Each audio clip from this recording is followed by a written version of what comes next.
Welcome to Roadmap to Residency. Today we are diving into peripheral vascular disease for Step 2, focusing on test-taking strategies rather than memorizing every detail. This is about recognizing patterns that the board examiners love to test. By the end of this video, you will know exactly what to look for when you see a vascular question on test day. Let us get started. Before we jump into questions, let me tell you what you will walk away with today.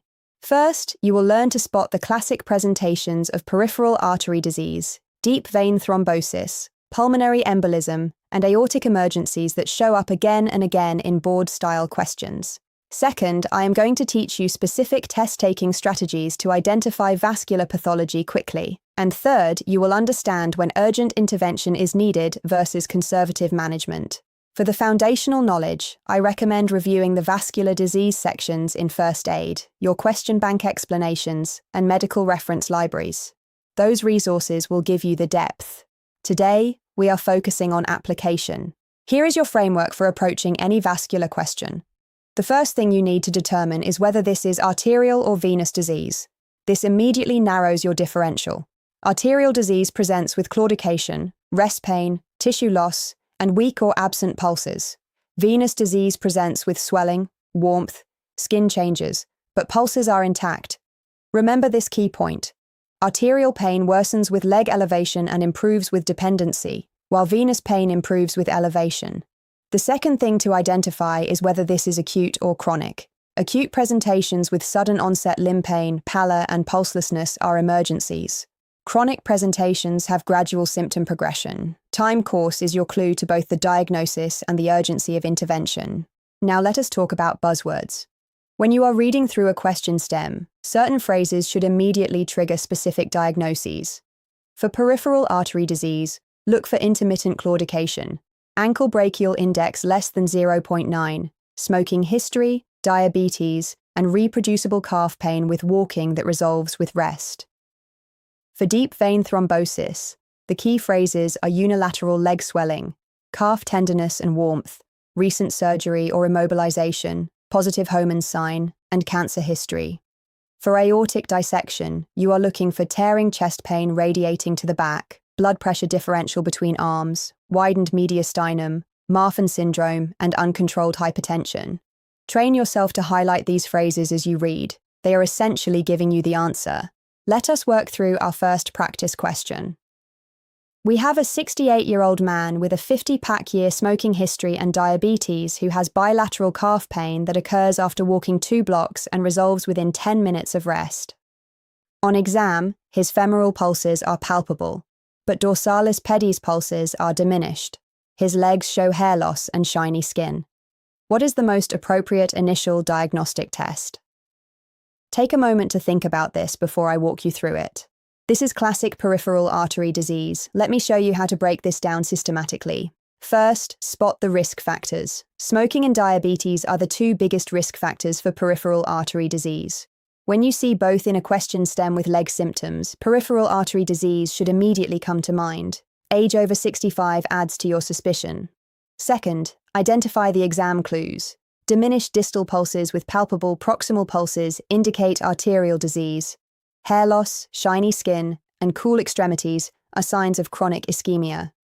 These findings help differentiate from neurogenic or musculoskeletal claudication. Test-taking tip.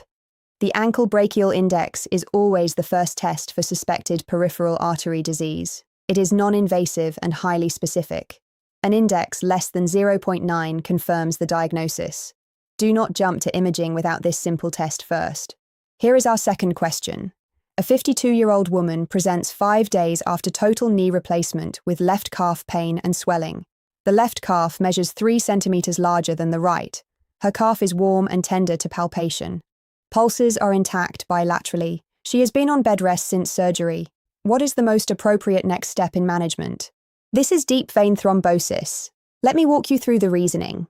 First, calculate the risk. Recent surgery, immobilization, and unilateral symptoms put this patient at high risk for deep vein thrombosis. The Wells criteria helps stratify risk. Surgery within 3 months, especially orthopedic procedures, is a major risk factor. The asymmetric calf, swelling with more than 3 centimeters difference, is very specific. Second, know the workup. In high-probability cases, go straight to duplex ultrasound.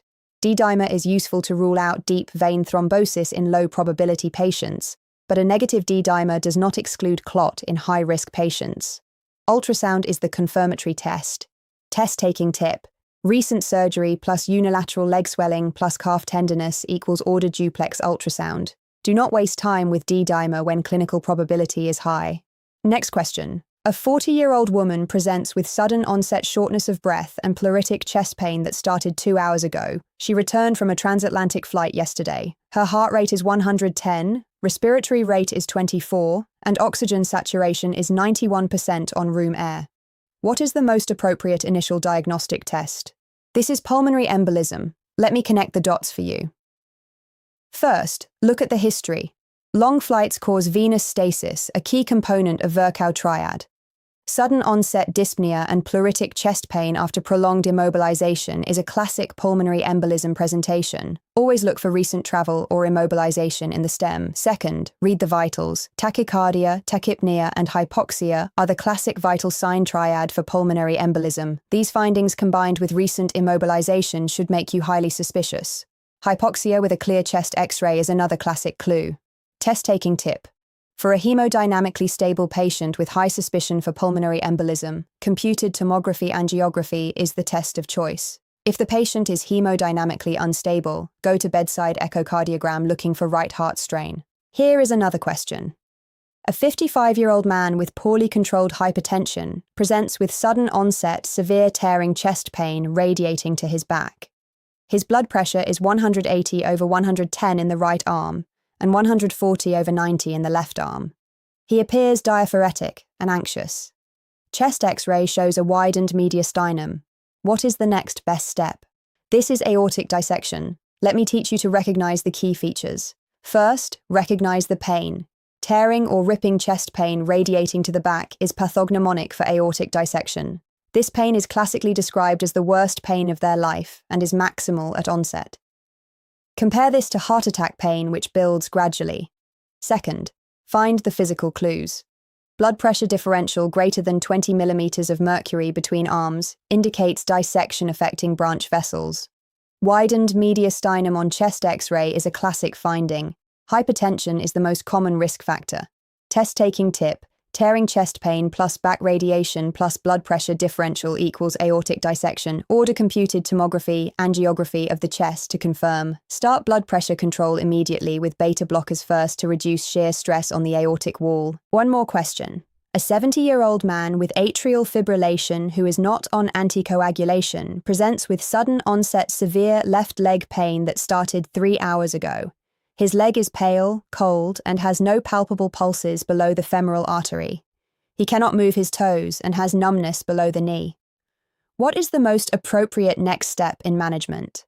This is acute limb ischemia. Let me break down the key elements. First, know the 6 Ps. The 6 Ps are pain, pallor, pulselessness, paresthesias, paralysis, and poikilothermia, meaning cold. Motor and sensory loss indicate limb threat. This patient has multiple Ps indicating severe ischemia requiring emergent intervention. Second, identify the source. Atrial fibrillation without anticoagulation is the most common source of arterial embolism. The embolus typically lodges at arterial bifurcations. Other sources include left ventricular thrombus after heart attack and aortic atherosclerosis. Test-taking tip: acute limb ischemia with motor or sensory loss is a surgical emergency. The answer is emergent revascularization, either surgical embolectomy or catheter-directed thrombolysis. Time is muscle. Do not delay for imaging if the diagnosis is clinically obvious. Let me give you the key management pearls you need to know.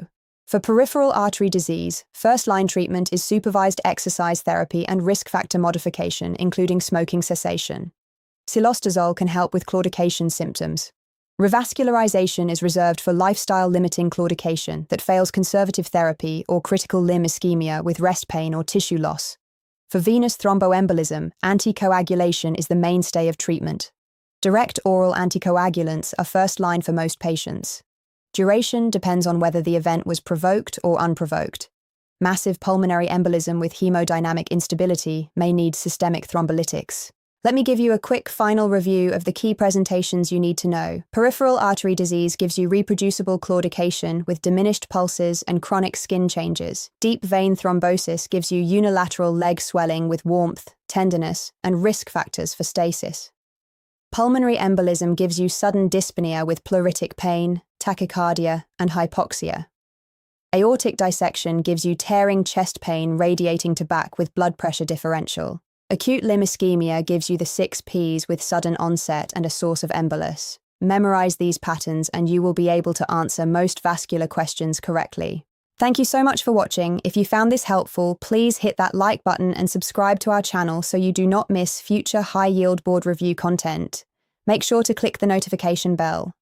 If you want personalized help with your Step 2 preparation or residency applications, visit roadmaptoresidency.com. Our expert tutors and residency advisors have helped hundreds of students match into their dream programs. We would love to help you too. For deeper review of this material, go through the vascular disease sections in First Aid, your question bank explanations, and medical reference libraries. Practice questions are key to reinforcing these concepts. Good luck with your studying, and I will see you in the next video.